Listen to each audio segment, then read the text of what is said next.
आपने भारत के बड़े से बड़े योद्धाओं की गाथा सुनी होगी।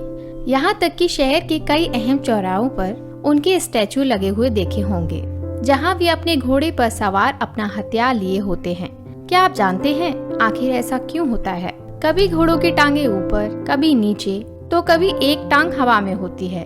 चलिए आज हम आपको बताते हैं कि इसके पीछे अहम वजह क्या है। अगर किसी महान योद्धा के स्टैचू में उसके घोड़े की एक टांग हवा में और दूसरी टांग जमीन पर है, तो इसका मतलब है कि वह योद्धा रणभूमि में युद्ध के दौरान गंभीर रूप से घायल हो गया था और युद्ध के दौरान ही शरीर में लगे घाव के कारण ही उस योद्धा की मृत्यु हुई है। और अगर किसी महान योद्धा के घोड़े की चारों टांगे जमीन पर हैं, तो इसका सीधा मतलब यह है कि उस योद्धा की मृत्यु ना तो युद्ध भूमि में हुई है और ना ही रणभूमि में घायल होने की वजह से हुई है, बल्कि उस महान योद्धा की मृत्यु प्राकृतिक कारणों से हुई है। योद्धा ने एक सफलतम जीवन जिया है और सामान्य मृत्यु को प्राप्त हुआ है।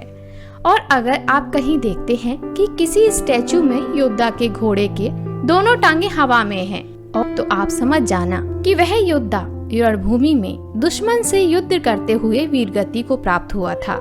यह एक ऐसा महान योद्धा है जिसमें रणभूमि में दुश्मन से लड़ते हुए अपने प्राण त्यागे थे। यदि आपको जानकारी पसंद आई हो तो लाइक, सब्सक्राइब और शेयर जरूर करें।